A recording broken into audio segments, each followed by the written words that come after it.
welcome to the PERFORMA POPcast. Hello, I'm your host, comedian slash host, podcast host, Peter Surs. This is the podcast where we talk about everything pop culture related. If it's going on right now, we're talking about it. You love it. My guest today is an old friend that I haven't seen, oh my goodness, 2 years maybe? Oh, has it? I was going to say, it's been a hot second, but 2 years, you're probably right.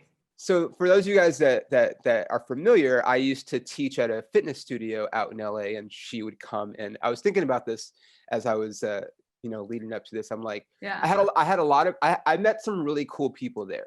I really did. And you were one of them. I'm like, some people came in with the best attitudes, it was fun to have them in class. And you were one of those people. Oh, yay. Yeah. I wasn't a total pain in the ass, because there were plenty of times where I know I'd look at you and be like, no, I don't want to do that. Yeah, that's fine. Like, that's to be expected. Yeah. But I was thinking about it, like, there were some people that, it's LA. I hate, and I'm from there, and I hate that there's a stigma, but like, not everyone is as friendly as some people, and some people think they're cooler than they might be. And so anyway, let me introduce my guest. Oh my goodness, sorry. She is a host. She is an actor. Do you say actor or actress? When I'm filling out forms, I say I'm an actor because that's the more standard. Yeah. But a lot of times when you say that in person, people are like, don't you mean actress? And I'm like, do you go to a doctress for medical needs? Exactly. No. Yeah. I say actor. Yeah. She was on G4. You're done with the podcast though.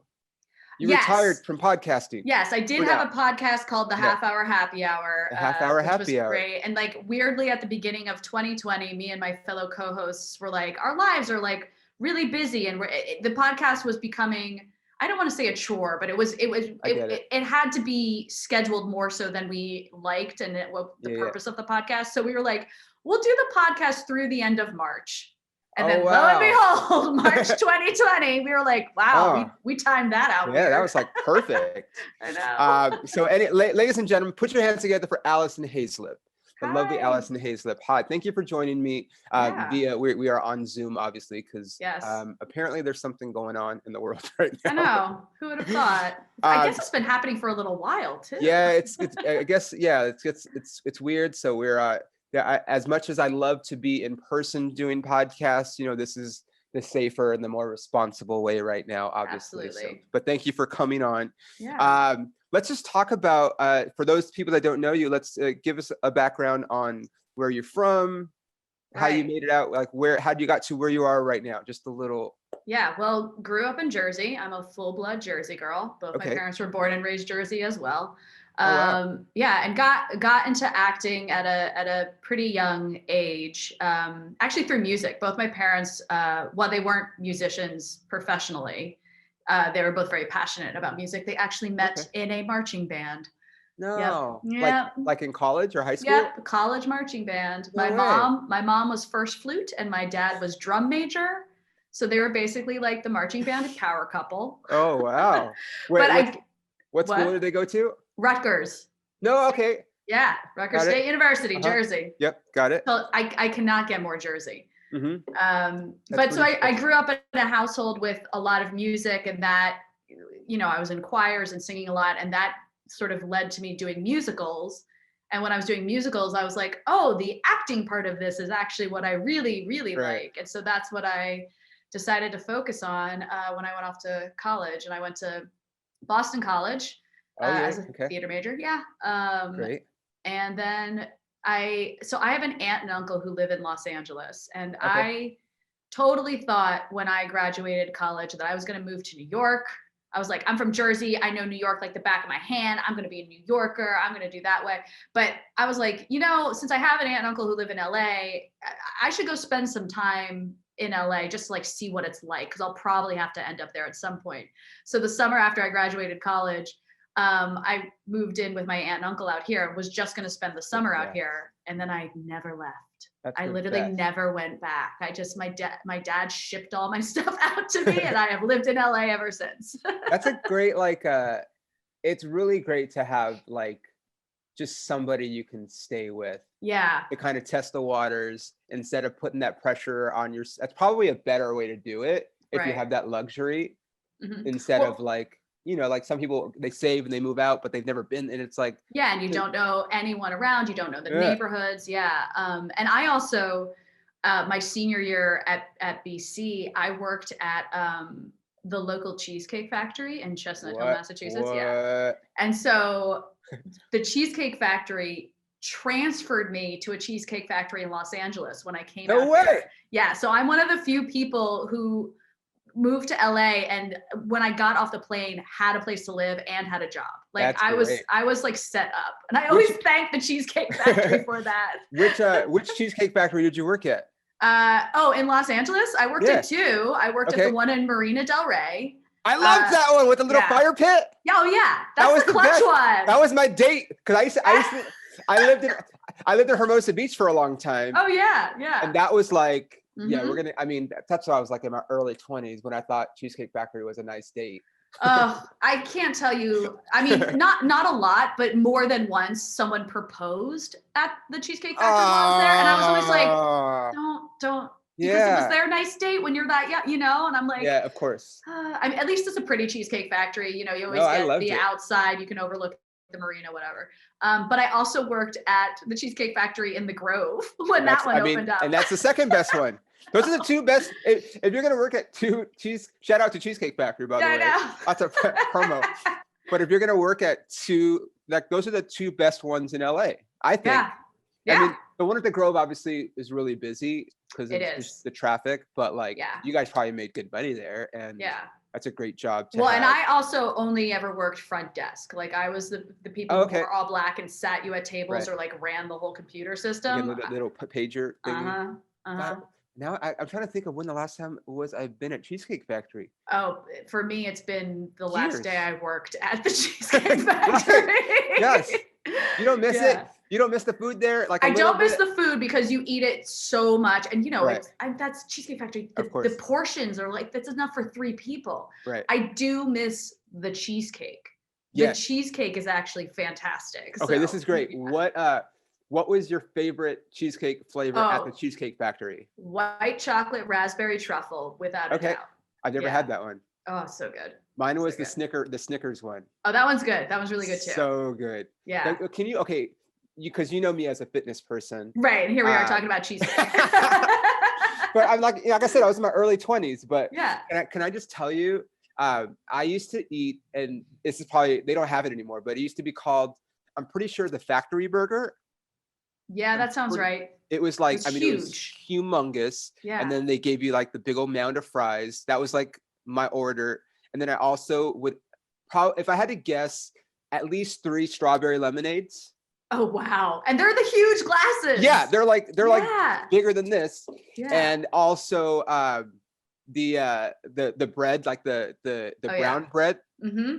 Not the sourdough. Like sourdough's fine, but like I would sourdough the and wheat. It was the wheat bread. Yeah. The wheat bread, like 4 or 5 of those. Like, can you bring another bread, please? Thank you. Mm-hmm. And then the Snickers cheesecake. So like, just thinking about it right now, like that's got to be like 6,000 calories. Oh, easily.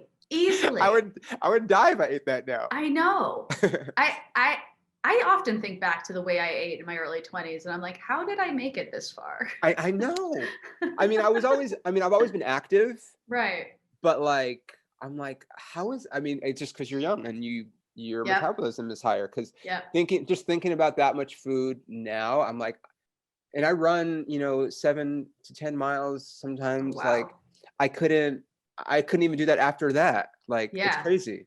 Yeah. So, okay, so you had the Cheesecake Factory job. You had a safety net when you came out here. Yeah. So how long did you so you stayed with them the summer, and then after the summer you're like, yep, I'm I think I moved out and I got a place with my friend in like October of that year. So I think I lived with them maybe like 4 months or something. What year is this? Oh gosh, now you're making me age myself. I'm old, Allison. It's fine. That was 2003. Okay. Oh, so you've been in LA for a while. You're an Angelino. Oh yeah. Okay. Yeah. This is. I have not lived anywhere. Well, wait. Now I have to do the math. I think I've lived in LA longer than anywhere else in my life. Oh yeah, because you went to Boston. You grew up in New Jersey. Yeah. Oh wow, yeah, I mean, it's close. Yeah, I might be tying right now. I might be hitting the tying point. So when people ask, do you tell them that you're from? I mean, obviously you said that you're from New Jersey now, but like, do you identify as a New Jerseyan? Oh yeah, for sure. Okay. I mean, I am like a no nonsense, no bullshit, tell it like it is type of person, which doesn't always fly in Los Angeles. Right. Yeah. I remember you did have like a New York vibe to you. But like I loved having you in class, and one of the things I remember is like you know, I love music. I'm a huge I know like so many. You played the best music. I mean, exactly. Yeah. But you appreciated that. Oh yeah. Which is why we got along. Yes. Because people oftentimes don't appreciate that. Not oftentimes, but like there were people that were like, "Oh, can you play like techno?" And I'm like, "No, I can't play techno." Like, no, stick to the 90s boy bands. Those were great. Oh my God. What can you see right now? Can you see my lunch? Yeah, I can see that. Is that an insane? I can't tell what it is. It is an insane lunchbox. Amazing. Okay, so this is just me being silly, but this is the first gift I ever got from a fan. Ooh, that's awesome. Right. And it's a great gift. That is a great gift. But I will never I mean, I don't know what my career path will ultimately be, but I'll always remember my first fan gift. That is awesome. Yeah. You probably get lots of fan gifts, yeah? Yeah. I mean, when I was at G4, well, because it gave a place, you could look up the address of where we shot the show, and people could send you stuff to the studio. So I would get some wonderful gifts. I mean, I remember someone sent me a wooden beaded bracelet that his younger sister had made me. I think she was 5 or 6. And he was like, she made this for you because she really likes watching you. You're one of her favorite. And I was like, that's the sweetest. I still have it. How come you're not wearing it? Honestly, because the cord snapped, but I still saved all the beads. I retied it and saved all the beads. So I still have that. But then you sometimes get sent weird gifts too. You're a little like what? Like what? Come on. One time I got sent a box of someone had made felt dolls of me and my co-hosts. And they sent it to me because I think there might have been something else, but they were like, hey, could you give this out to everyone else? But I mean, the intention was very sweet, but it kind of looked like voodoo dolls. A voodoo doll, yeah. Like you're walking down the street and your back goes out. I was like, I don't know how comfortable I feel about this one. What's because you're very much involved in I can't think of a better word, but the nerd culture. Yeah, I mean, G4 was all nerd and geek pop culture before it was cool to be into that stuff. Right. Yeah. So what's that? Because I know you guys would go to the Comic-Cons and all that stuff, right? Mm-hmm. Which I've never been to. What? This is why, and you can maybe you'll appreciate this. Yeah. So I, as we all do, have career aspirations. Yeah. And in my little head or whatever, I always assume that eventually I'm going to be on a panel for something. I get that.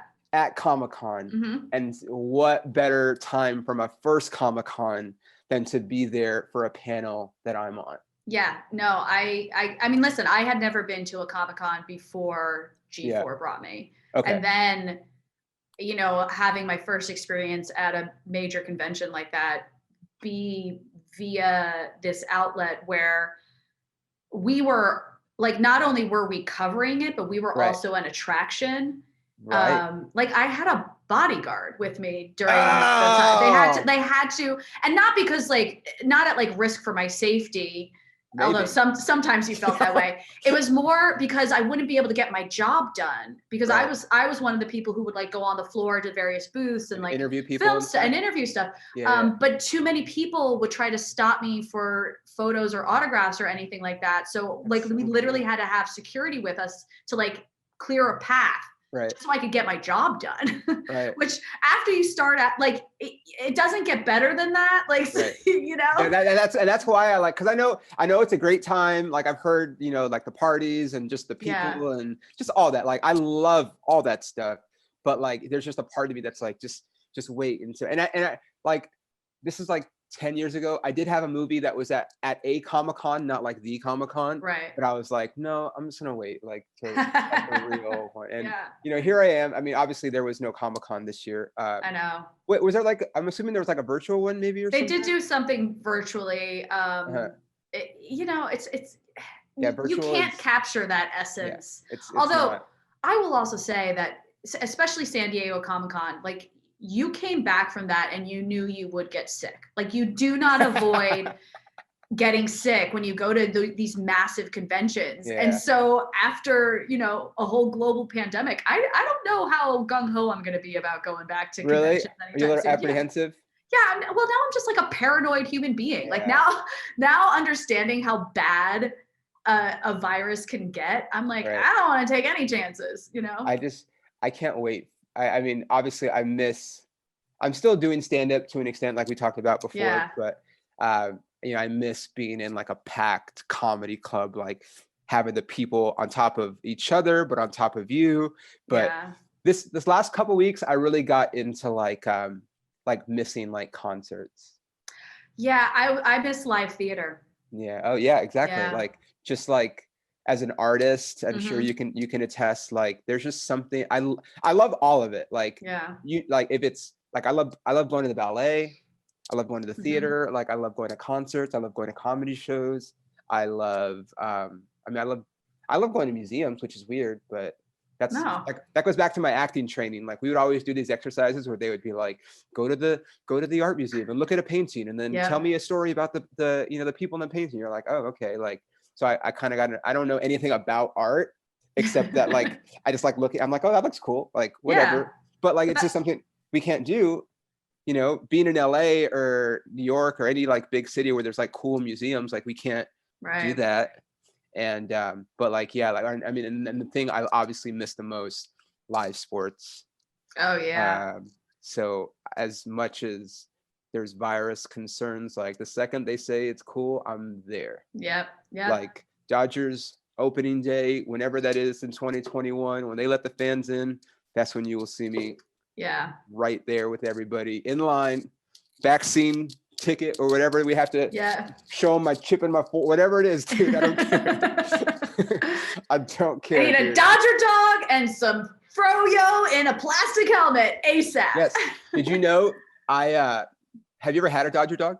Oh my God, of course. It's like, like, I mean, I'm a Dodgers fan. Listen, I have to say I'm a Yankees fan first and foremost, but I have adopted the Dodgers as my second team. Thank you. But I like going to Dodgers games more for the Dodger dog than for the baseball. Did you know, this is a fun fact since this is a pop culture podcast. Yeah. Farmer John, you know, like the hot dogs? Yeah, the hot dogs. So Farmer John is was from the LA area somewhere, and was so excited that LA was finally going to have a baseball team. Right. When the Dodgers moved to LA, that he reached out to the organization and was like, I want to do something, like I want to get involved with you guys somehow. And they're like, well, we need hot dogs. And so he's like, I got it. Done. And he came up with the Dodger dog. The best hot dog in Major League Baseball. I mean, it is if you get it from the stadium. Oh yeah, of course. Because if you go to like AM PM, they have Dodger dogs, and it's like, come on, dude. Not the same. Stadium. Okay, what do you get? What do you get on your Dodger dog? Oh, I do just not ketchup. Not even. I don't do any ketchup. I do mustard. I do just mustard. Really? Yeah. Okay, I'm a relish and onions person. Oh yeah, nice. I don't know why. I don't not like mustard, and I don't not like ketchup, but something about onions and relish. Yeah. And so I like doing the Dodger dog with the mustard, and then getting the garlic fries. I was just gonna say garlic fries. See, that's why we're friends. I love it. But my girlfriend does not like when I get the garlic fries. She's like, that's understandable. You're not gonna get the garlic fries, are you? I'm like, you're not gonna get a margarita, are you? She's like, okay, fine. Never mind. Yeah. You get a margarita. Yep. I'll get garlic fries. They're so good there. They're so good. I don't think I get them anywhere, like literally anywhere they're available except for there. Yep. Okay. Totally agree. I love it. Fun fact. You know that I was at the Dodgers. I got to witness them winning the World Series in person this year. I did know this on your Instagram. Yes. A lot of stuff had to go wrong for me to end up only 2 hours. Well, because it was in Dallas. Right, of course. They had to move it. I didn't even think about that. Yeah. They had to move it to Dallas because of the pandemic, obviously. And luckily, I'm only 2 hours away. Right. But on top of that, my best friend happens to live in Dallas. And because he's also a baseball fan like me, he has Rangers season tickets. So when the World Series tickets went on sale, you got first dibs. Yes, I was like, hey man, like I know you can make money off of these, but like he's my best friend. So I was like, I need tickets for these games. Yeah. Face value. That's amazing. Dream come true. That is amazing. Yeah. And I'm hugging strangers. Yeah. And we're getting beer poured on us and celebrating. And I'm like, if I die because of COVID, at least I got to serious too. Like, I know. I don't care. Okay, let me ask you. Okay, so obviously we have to talk about pandemic, whatever. What have you been watching during this? Like, because we watch all the TV now. Right. So when this first started in Los Angeles, at least, it was like, hey, we're going to shut everything down for 2 weeks. Right. Like it was, remember that? When we were like, people aren't going to go into offices for 2 weeks. And so my brain sort of kicked into like snow days from school. And so I was like, oh, okay, for 2 weeks. Like I'll just, yeah. I was like, so let me finally watch a show that I've always wanted to watch and never have. And so I started The West Wing. Oh. And yes, I've never seen it.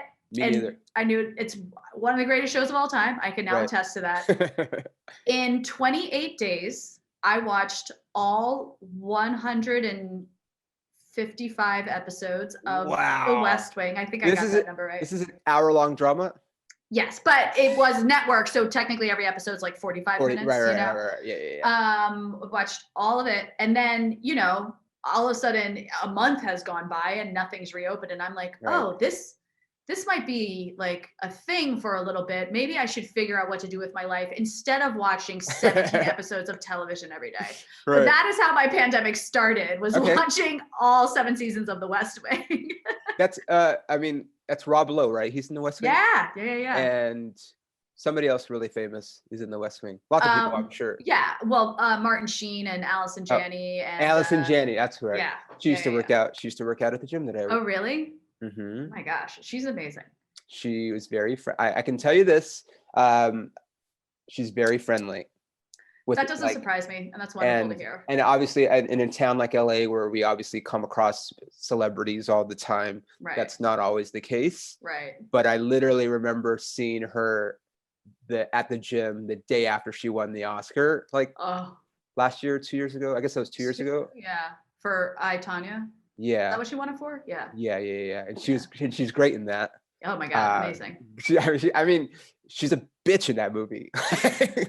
Like she was great. I know, but she's so good. And I just remember her like coming in and like people hugging her, and like she was taking pictures of that, but like not like in like I'm bragging. It was just like everyone was so happy because she's so nice to everybody there. Yeah. And like I said, there's other people that worked out there that equally famous or even more famous that not so nice. Do not talk to him. I'm not going to name any names. She was great though, so that was very okay. That's I knew there was someone else that was like a big Yeah. I'm probably not going to watch it, so just like give me like a 30-second summary of The West. It's about the president. Yeah, it's about it's about it starts at the beginning of this president's first year in office, and is Martin Sheen the president? He is the president. Got it. President Jed Bartlett, and he's a Democrat from New Hampshire, I think. Okay, that's good. And then it just follows like his 4 years and then his re-election, maybe spoiler alert, but he has to get re-elected. And then like all this stuff that goes on. And I will say what is mildly depressing is when you're watching the first season came out in 99, I think. Oh. And some of the issues that they're dealing with in the first season are like gun control. There's an episode where they talk about there might be a smallpox outbreak. No. Like that could start a pandemic. Oh like my God. they deal with so much shit where you're like, none of this has been fixed. Oh wow. Yeah. Okay, so West Wing. Yeah, the West Wing. So I finally watched all of Schitt's Creek, which is utterly delightful, and I understand why it won all of the awards. Right. Had you not seen it before? I hadn't seen any of it. And I will say, and I get this sense from a lot of people, but like when you start it, it's a little over the top. Like it's a little like, I've seen the first few. Yeah, the first few episodes, you're like, why am I supposed to care about these people? Like there's funny moments, but you keep watching, and it's one of the I've never seen a show turn such ridiculous characters into such endearing people. Because by the end of this show, you care so much about this family and everything they're going through, and you're rooting for them. It was a genius. I don't know how they made that switch, but it was a great turn. Wasn't that a show too that like started on one network but finished on another one? Well, yes, it was on Pop TV. Yeah. And then I don't think it got canceled, but it ended up on another network for some reason. Yeah. Kind of weird that the show was still successful when that happened, but cult following. I know. Although weirdly enough, I'm watching another show like that right now, The Expanse, which the first 3 seasons were on SyFy. That's right. And now it's on Netflix. And now it's Amazon Prime. Oh, Amazon Prime, that's right. Yeah. So that's another great show that I've gotten behind. Okay. I like some sci-fi shows from sci-fi. Like I love The Magicians. Mm-hmm. Like I haven't watched that, but I have a friend who's been on it a few times, and I've heard good things about it. Who's your friend? His name's Sam Daly. I don't know who he is on the show. Let's see. I'm gonna Google it right now in real time.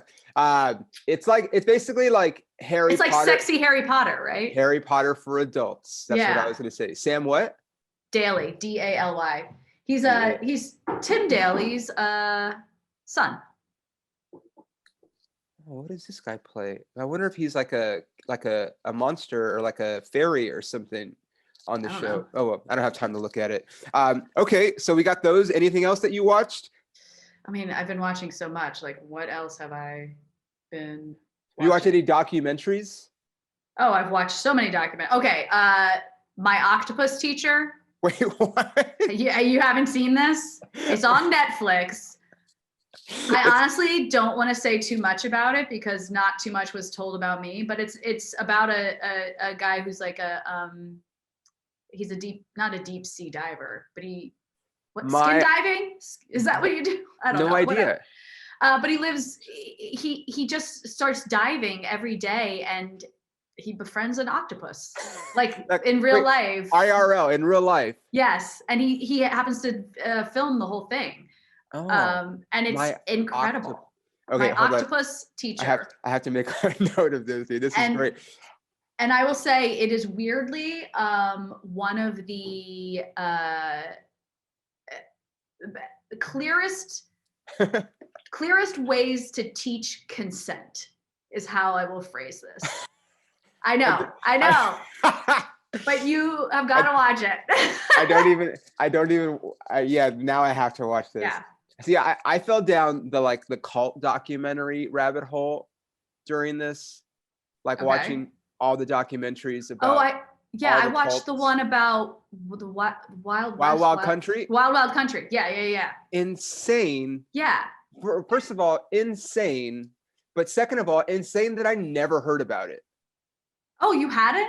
I never heard about this at all. Weirdly, the only reason I had heard about it is because the Halloween prior, a bunch of my friends dressed as these characters at this party, and I was like, "What are you guys?" And they were like, "We're the thing from Wild Wild Country." Although, did you have the same response that I did? That like for the first 3 episodes, you were kind of on Team Cult. I was like, they're not kind of wrong. Cool. Yeah, they're just hanging out, having sex, and like meditating and doing yoga and dancing. Yeah, and these townspeople are kind of being assholes. But like what's a big deal? But then the tables definitely turned. Yeah, and you're like, oh, like we're killing people and we're poisoning like salad bars supply and shit. Like, wait, what, dude? And then like there's kind of rape going on and like, oh man, you know, I feel like, and all these cult documentaries, because I watched that one. I watched both of the Scientology ones. I watched Heaven's Gate, and the NXIVM one, The Vow. Yeah, I've heard. I mean, I don't want to say I've heard good things about it. Right. I've heard it's a very strong documentary. Let me put it that way. It's one of those things where I'm looking at it and I'm like, these people are stupid, like for falling for lack of better word, like we've all been like lost and, you know, brokenhearted, you know, jobless, whatever. I would like the second that, like, especially like with like The Vow and like the second they're like, oh, and you're gonna have to pay $3,000 for this, I'm like, okay, well, I'm out. Like, I'm sorry, I guess I'm not gonna be clear. Like, I'm serious, dude. But you want to know something? You might appreciate this, because you're an actor. I think I had to go back in my emails, but it had to be like 5 years ago. And you've probably seen these. Like the Church of Scientology will hire actors to be in like their like industrials or whatever. I was in a bunch of them. Did you know that it was Scientology? Yeah. Yes. Oh, okay. It was like, I mean, I want to say it was like $300 a day. Yeah. They feed you, they, you know, and like I would, for, you know, as you know, like for like a struggling actor, for lack of better terms, like $300 for the day, like, yeah, let's do it, you know? Yeah. No one's gonna see this except for it's in-house only. So I remember, have you seen the Scientology documentary? I haven't, and I'm glad you said this because I've been meaning to watch it and I keep forgetting. So now it'll be on my list. So I'll say this: the Going Clear one is better than the Leah Remini one. Okay. But I started with Leah Remini just because I was like, oh, let's see what's going on. Yeah. But the thing that got me was like, this is, like I said, it's about 5 years ago. I remember going out and like the place that we shot at was out in like Riverside County somewhere. Yeah. And it's like this huge, you know, like complex basically. Yeah. And I remember coming back and telling people, like, people were like, what was it like? Like, did they try to convert you? I'm like, I mean, if I didn't know they were Scientologists, I would just think they're the nicest people in the world. Right. Like, they were so nice. I mean, yeah.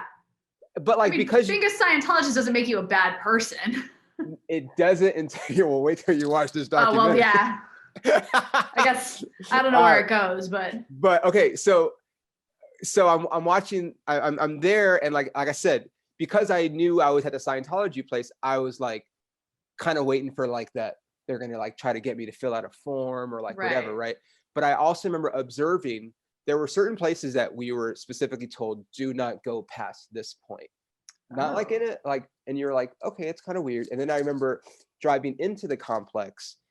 We had to have a security escort from the gate to where we were shooting, but also along the way seeing like these huge houses that had boards on the windows and guards on the outside. And you're like, kind of weird. And I would tell people about that. So I don't want to, okay, I'm just going to spoil it a little bit. Okay. But I'm fine with that. People are being held in those places against their will. Oh God. I'll just leave it at that. Okay. But I remember now I know what I'm doing tonight. Yeah, I remember seeing it and being like that's weird. And then but anyway, the girl, like the casting director, is in the documentary because she left the church. Oh, and I'm like, so then I go back into my emails and I'm like, yes, that's her. That's her. Like, that's the lady. And it's just weird. So like I've gone down the cult rabbit hole. Yeah. What do you what about like movies or stuff? Like, is it, I know like, cause you're like a movie person. Yeah. Like, isn't it suck like not going to movies? And let me tell you one of the greatest experiences I got to have during this pandemic. Okay. So my parents live in this tiny little resort town called Hilton Head, South Carolina. It's like literally an island off the coast of South Carolina. Oh, wow. And there is this like mom and pop movie theater, you know, one of these tiny little theaters that has 3 screens, but they have like craft beer on tap, and they make their own flatbread, you know, like one of these like fancy, cute little places. But it's obviously been really struggling during the pandemic. And one of the things that they started doing was you can rent the entire theater, like an entire theater. Right. For just your people, you know, like, so you don't have to like be in the general public or whatever. So my family did that over the day after Christmas. We rented a theater. Don't tell me you saw Wonder Woman. No. Oh. We watched Wonder Woman the next day, actually, on HBO Max. So my parents' best friends also live in Hilton Head, and they have a son who's about my age, and he actually is a producer in Hollywood. Oh, okay. And he had just his studio, the studio he works with, had just finished a animated film that I can't actually say anything about, but he was able to get us a screening copy of it. So we went to this theater and watched a screening of this animated movie that no one's seen yet. That you can't even say. No, I can't. But it was so exciting because like I got to have movie theater popcorn, and that is something I have missed this whole time. And it was so nice, like sitting in and it's one of those theaters that has like the huge leather reclining armchair type seats. And I was like, this is the best hour and a half of my life. Right. It was just so nice seeing a movie again. Yes. We were talking, I know we were talking about it here, but like, that's also something obviously that I miss is like, I know some people like, I mean, pre-pandemic, like some people don't like being in a movie theater that's like crowded, you know. Yeah. But I like especially like if you're seeing like a Marvel movie or like a Star Wars movie, like or Black Panther opening night, like that theater experience is one of the greatest theater experiences especially like I've ever had. At a good theater, you know, and like people are cheering, you know, like I love that. Like, and that's like, I mean, it's just that I'm picturing like the moment where Captain America picks up Thor's hammer, and like that's like the theater just goes crazy. And it's like I miss that, dude. Or like going to a scary movie and like I can't do scary movies. Really? Yeah. Okay. I scream like a man. Oh. And it's wildly embarrassing, and I cry, and I'm so uncomfortable in horror films that I won't go see them in theaters anymore. Do you see them at all? Not really, unless someone like a friend like forces me to sit down and be like, "You're just watch." And normally it involves a lot of bourbon too. So what if you were cast in a scary movie? Oh, I'd love to do that. Okay. Yeah, would you then watch it? Well, yes, but then you like know everything that's happening, and you know the tricks and whatever. You know, I've always wanted to like die a terrible death in a horror movie at some point. I mean, I don't know how good it's going to be, but I'm writing a horror film right now. I can kill you. If you Great. Like. Thank you. Yeah. It's, I don't want to, I've been working on that during this. Yeah. Okay, let me just ask you this. Yeah. I know it's going to be hard, but like, if you had this, I have some questions that I have to ask you. Right. If you were on a desert island, which actually sounds kind of good right now, I know. And you only had 3 movies to watch the rest of your life, or until you get rescued on this island. All right. One is absolutely Clue.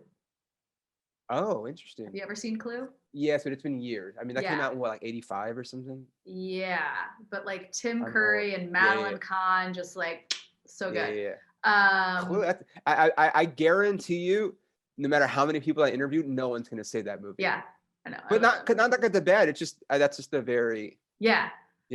That was a movie that, like, you know, when video stores were still a thing, I probably made my parents rent me Clue at least once a month. You know that there's going to be people listening to this that are watching this that don't know what a video store is? I know. Isn't that so weird? Doesn't that make us feel old? Yeah. But like, I don't feel old, but like. My boyfriend from high school worked in a video store, and that was like my claim to fame because I started getting free rentals. Was it like a major chain, like a Blockbuster? No, because I grew up in like Bumblefuck, Jersey. No, okay. It was like Long Valley Video. That was the name of it. Was it one of those video stores that had like the adult section behind the curtain? It did. I mean, I was definitely not aware about it until I like was probably actually I don't think I was aware about it until I started dating my boyfriend in high school, which that was my junior or senior year of high school. So he was the one who pointed it out, and I was like, "What?" I would like as a kid, you always just dreamt of being old enough to go in there. And now that I'm adult, like it sounds awful. Like I would never go in there. No. Okay, so Clue. That's a good one. That's a very original one.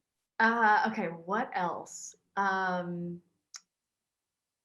I think I want to say Ferris Bueller's Day Off. Classic. That is something I could watch over and over and over. And Charlie Sheen, son of Martin Sheen from The West Wing.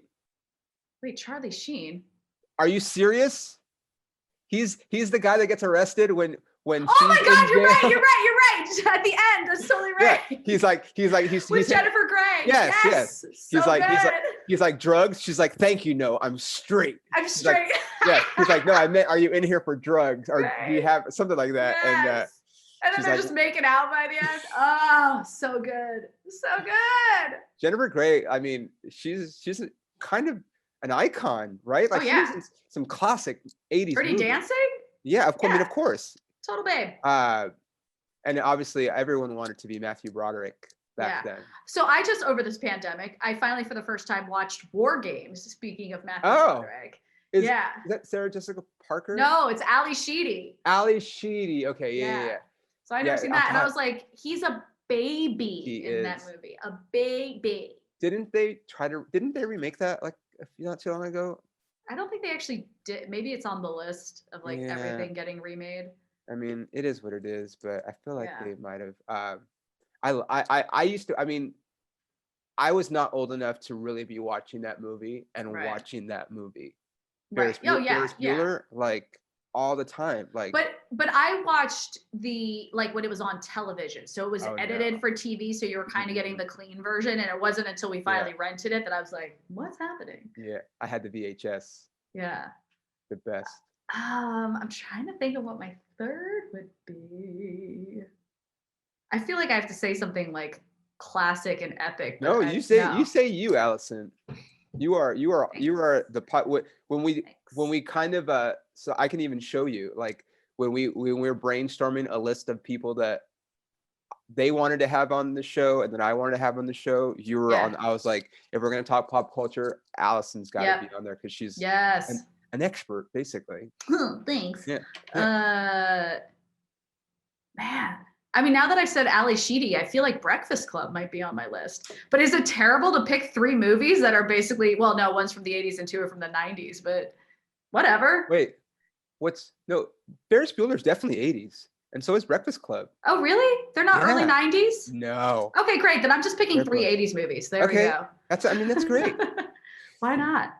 They're rewatchable. That's why. Yeah, they're just really such rewatchable movies. It's also interesting, like, how, like, I mean, at the time, none of the Breakfast Club, like, none of them were like, they were like heartthrobs, but like, you didn't know who they were necessarily.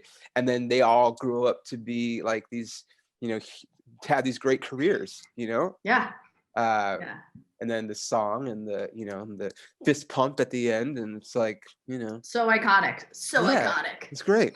Those are good movies. I've seen them all, so I don't feel, I didn't see any of the shows that you talked about, but I've definitely seen the movies. There you go. So clearly that's our common denominator. Yeah, we got it. Okay, this is always fun for me. So are you dating anybody, if you don't mind my asking? Not now, no. Okay, I'm sorry, or maybe I'm not sorry. I don't know. So my girlfriend and I have like our hall pass, or like like celebrities that I'm allowed to, like, if the opportunity arises. Right.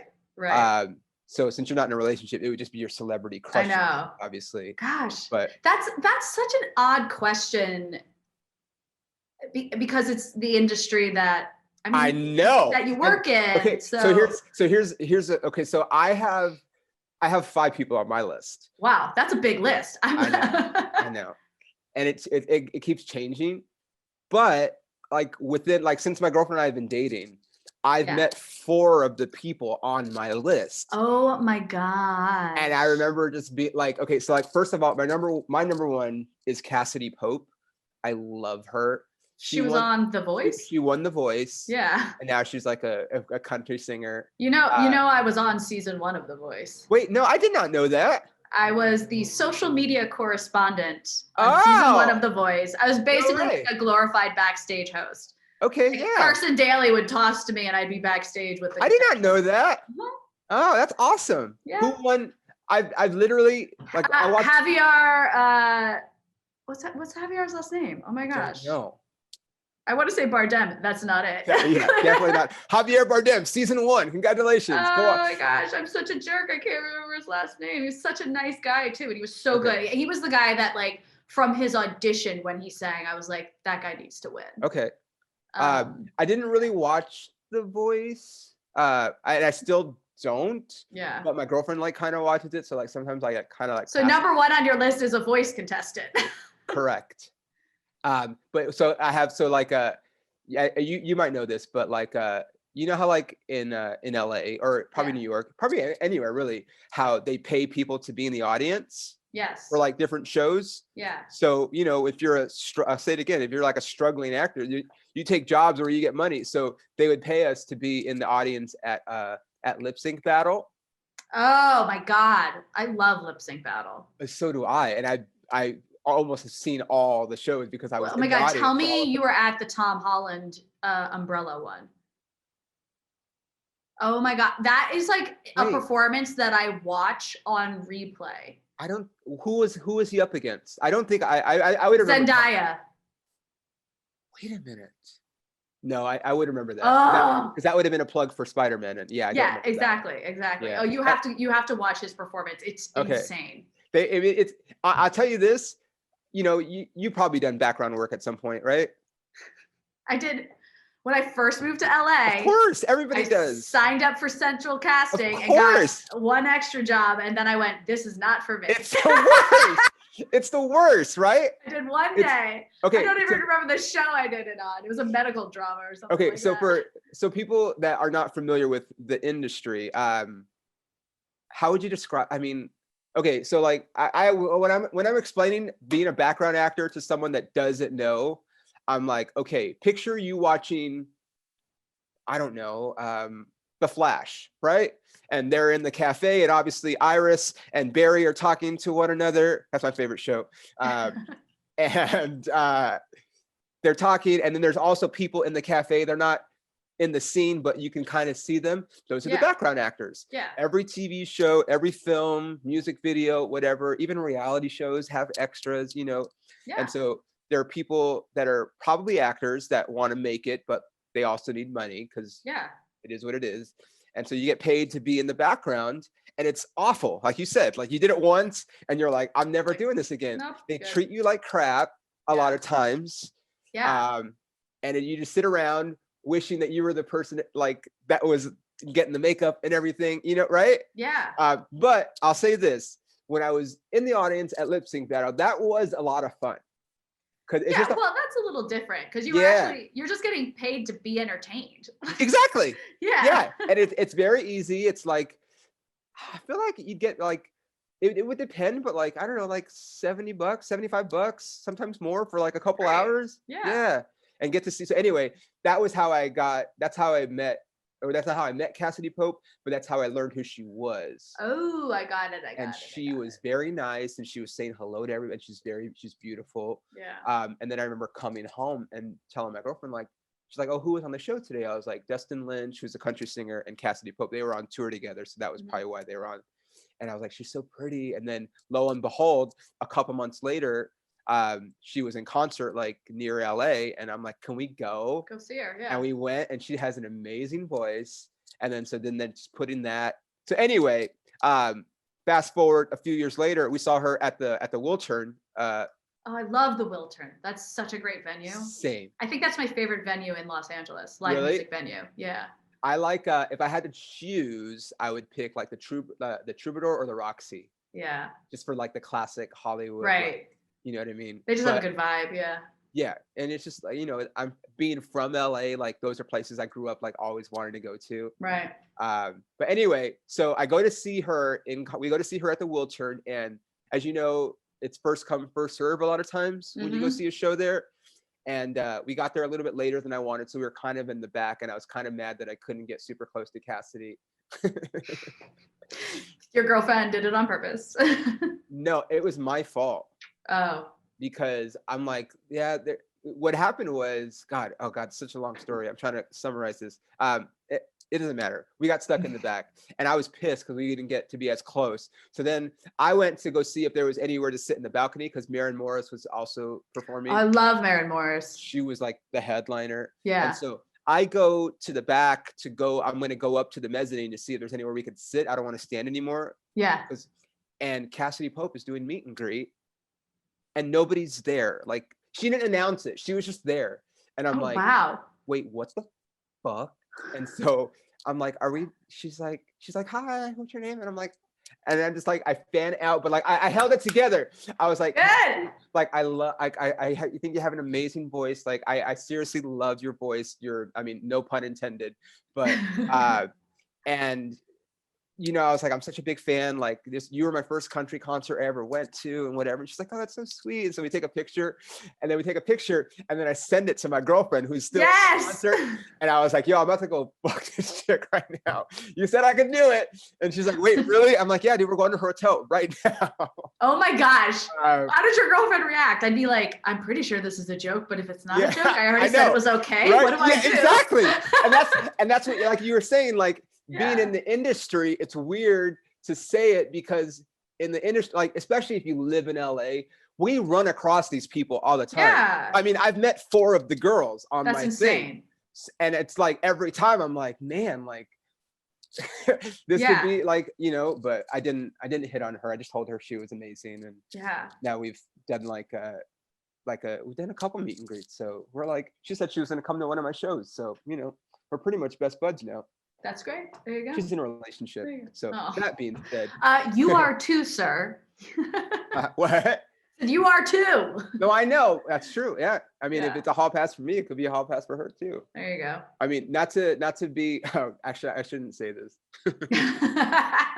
Then don't. I'm not going to. Her boyfriend's an actor and / singer also. He was on the show Nashville. Okay. Mm-hmm. I never watched that show. Yeah. But I heard good things about it. Yeah, it's entertaining. Yeah. Yeah. I've been trying to think of like who mine would be, and I really cannot come up with a single person that I'd be like, I'm sorry, person I love, I need to go have sex with this person. That's like, I can't. That just means that you are a good person. Oh, thanks. And I'm an asshole. No, but you're normal. I'm the one who's just like disillusioned. I'm like, whatever. Brad Pitt, fine. Do you think that part of it is just because like I said, like, okay, guy, because perfect example, like I'm in Oklahoma City right now. Yeah. And then when I, meet people and we're having conversations, they're fascinated with like Hollywood. Right. And I'm like, oh yeah, I know so-and-so. And oh yeah, like so-and-so follows me on Instagram, or like, are you serious? Mm-hmm. It's like, it's not really as big a deal to us as it might be. Like, it's almost like a regular person because they are. The shine wears off when you live here long enough. It definitely does. I agree. Yeah. Okay. I mean, don't get me wrong. I've still lost my mind when I've seen, like, I remember going to a Golden Globes after party and walking in, and Bernadette Peters was standing right there. And I was like, oh, Bernadette Peters. I like grabbed my friend who I was with, and he's like, yeah. And I'm like, you don't understand. She's a star. Like, she's just one of these old school Broadway actresses, and she's just like stunning and just like standing in the middle of the room with no one around her, like looking gorgeous. And she's like maybe 5 foot on a good day, this like tiny little petite thing. And like, so people can still stop me in my tracks. Right. But I don't know if there's anyone that I'm like, did you say hello? I need to go.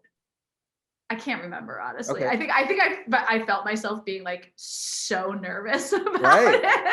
Okay, so if we don't have to do the celebrity crush, Yeah. what's who's like a person that you would love to meet and just be like, yo, Ooh. like I'm such a fan, like thank you. Bam. I mean, Obama. Okay, dude, I would love to meet Obama. Yeah. I honestly, Barack or Michelle, either one, I think I'd be like, I love you. You know? Okay. Yeah. Yeah, he's a good one. He's Yeah. like, I mean, I miss Barack. I mean, we don't have to get super into it, No. but he's a good dude. I love the picture of him fist bumping Kamala. Yes, I know. And And you're also just like- Michelle was just like stunning at the inauguration. I was like, yep. Okay.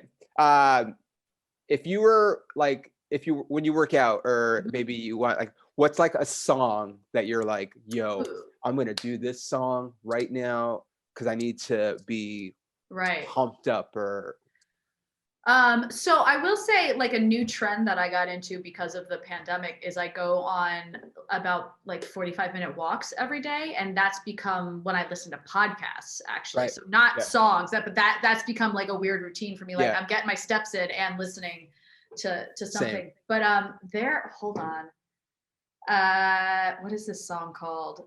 There's a song. So a lot of times when I'm working out, I just put on like a music app and kind of like let it play. Right. But I will say this song that comes on a lot. Oh, here we go. It's Bang by AJR. Dang. Yeah. It is the perfect beat to do sit-ups to. Oh, It just has that right beat, and like the drum hits in a way that you're like, yeah, like it just keeps you in the rhythm. AJR? Yeah. I can't play it because we'll get in trouble, but No. I'll look put it on your list. yeah, I'll save it right now. Okay, I like that one. What kind of these are my questions I have to ask you. What tell me about a point in your life, whether it be, pre-entertainment career or whatever, when like you had to overcome some kind of, circumstance or like adversity or, whatever, like that, like a not a rags to riches story, but like a, Right. like your origin story, your hero story. So, okay, I'll tell this story, but I want to preface that I understand the story that I'm telling reeks of privilege, and I'm very aware of that. But Alison had a good life. She hasn't had adversity. I didn't like grow up in a ton of money, but like I grew up with a very stable, yeah, that's fair. well-off family. And I'm very lucky about that. But I grew up, school was very easy for me. I am like a natural student. That's like when I listen to these podcasts, when I'm on my walks, I'm always listening to a podcast that teaches me something. Like I am someone who I soak up information. Like I was valedictorian of my high school. So really? Yeah. Like I was a really good student. So smart, Alison. Thanks. And when it came time to apply for colleges, I was convinced I was going to Yale. I was like, that's number one on my list. I don't understand. Like, I'm a straight A student. I do all the right things. And like, I met with, one of the administrators at Yale, and she was like, you're not going to have a problem getting into Yale. The biggest problem you're going to have is deciding what you want to do at Yale, because you're going to have so many opportunities. And then I did an alumni interview, and this guy said the same thing to me. And I was like, great, I'm set. You're like 17 years old and you have planned your future, and you're like, this is what my life is going to be. And then I got rejected from Yale. Wow. Yeah. And I remember that being a moment in my life, at 17, and just going, oh, it doesn't always work out the way you think it's going to. Right. And that was like such a big moment, like such a learning lesson, and just sitting there and feeling really defeated and not understanding how that could have happened. And when it seemed like all signs point to yes. Wait, why didn't you get accepted to Yale? You're valedictorian. I know. Not enough extracurriculars, or what? I mean, listen, I could sit here and like, so the year I applied to college was the year that I think like 40,000 more people around the country applied to colleges than normal. So schools were getting more people. Also, I was very singular focused on like, yes, I was a great student, but all I was really focused on was doing theater. I didn't have a lot of like other extracurricular, whatever. Yeah. But listen, I could come up with excuses all day as to why it doesn't matter. I didn't get in, and that was it. And then I ended up deciding to go to Boston College, and my plan originally was to go to BC and then reapply to Yale because I just really wanted to go to Yale. Right. But I went to BC, and my freshman year, I had the best time. Boston's I made the best friends. I loved Boston. Love Boston. And I was like, oh, never mind. This is where I'm supposed. Like, I don't care that I'm not at an Ivy League school. I don't care that I'm not in that theater. And it was a big lesson in my life that one, things aren't always going to work out the way you want them to, and you have to accept that, and life's going to hand that to you a lot. And two, you never know where that might lead you to. Yeah. Like, I never thought I would have the experience that I did at BC, and I'm so thankful for that experience, Yeah. And again, I understand that the thing that I just bitched about is me. It's fine. But I just remember, I remember getting that letter and then going out and sitting in my car in the driveway because I just like kind of needed to be alone after that, and just like I just remember thinking like my life just changed and that was different. Do you remember the Saved by the Bell episode where they all get into college and yes, Jesse Spano does not get in, but Zach gets relate. Zach gets into Yale. Yeah. He's like, Yale, and they're like, wait, what? And he scored like perfect on his SATs or something. Speaking of Saved by the Bell, have you watched the new Saved by the Bell? I haven't yet. No. And actually, what's interesting is the girl that I went to Boston College with. I should say a woman now. Yeah. She's the showrunner or the head writer of it. Sorry. Really? Yeah. So I do want to watch it. I've been so I've watched so many things during obviously pandemic and whatnot. Yeah. But I haven't watched it, and almost everybody is on it except for Dustin Diamond, right? I don't know.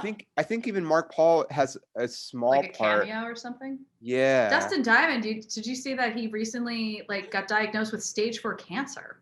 Oh, that's too bad. Yeah. Way to bring the podcast down. Sorry. I'm just keeping up with current events. I know, he was doing stand-up for a while. Oh, really? Yes. Wow. And because stand-up it's a business just like anything else. Right. Comedy clubs oftentimes will book people like that because people are going to show up to see them. Yeah. Regardless of whether, I don't know. I honestly don't know if he's funny or not, but I know that people in Tulsa, Oklahoma will show up to see for sure stand up. Yeah, for sure. So, but he also he stabbed somebody. He got violent for a while, and he was beating people up, and it's like, wait, Screech, what are you doing, dude? You can't be Screech and beat people up.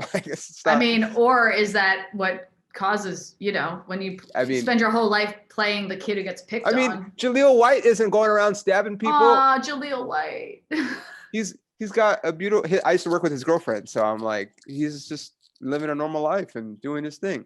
But he played a nerd. He's fine. Yeah, true. It's actually, I just realized. I thought as I was saying it, my dad also worked with his mom. Oh, wow. At the post office, which is also odd that I just remembered that just now as we were talking. Do you have any, projects or anything that you're working on right now?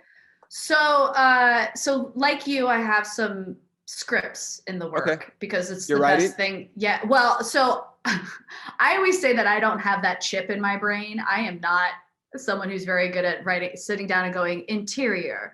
It's hard. Diner, da, da, da. It's hard. But I have been working with a friend who is a writer. She and I have been working on the script actually for the last almost 3 years now, about an event that happened in my life that every time I told this story to people were like, you need to make that into a movie. So she has thankfully sat down with me and really helped. We've created this whole great script. We just had some producers sign on to it. So fingers crossed, we're hoping to be selling it soon, which would be amazing. Great. Yeah. It's a hopefully it's technically a rom-com, but I actually like to call it a comedy about romance, if that makes more sense. Yeah.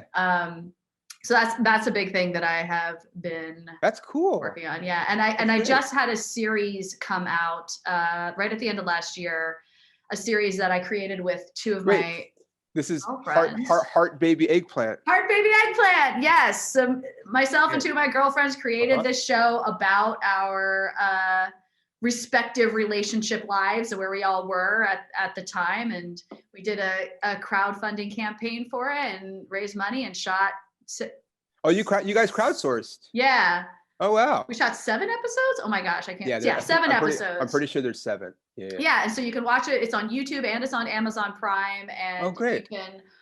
It takes 30 minutes to watch the entire season because it's a web series. So every episode ranges between like 2 to 6 minutes. Right. But I'm really proud of it. It came out so well, and I just think it really sort of showcased exactly what me and these two women had to offer. So that's like the thing, like as someone that's like, you know, whether you're an actor or, I mean, for me, like you know, doing comedy, like it's always like the thing where it's like, obviously we wait for that, like that audition or like that part that like, but at the same time, it's like, who better to write something for you than you? Yeah. Like, you know, your strong points, you know, your voice, like how you can be the most funny or the most, whatever it is that you're good at, like who better to do it than yourself? And I tell people that all the time, like, just make stuff, dude. Like, I mean, you see, like I'm making, half of it is horseshit, but like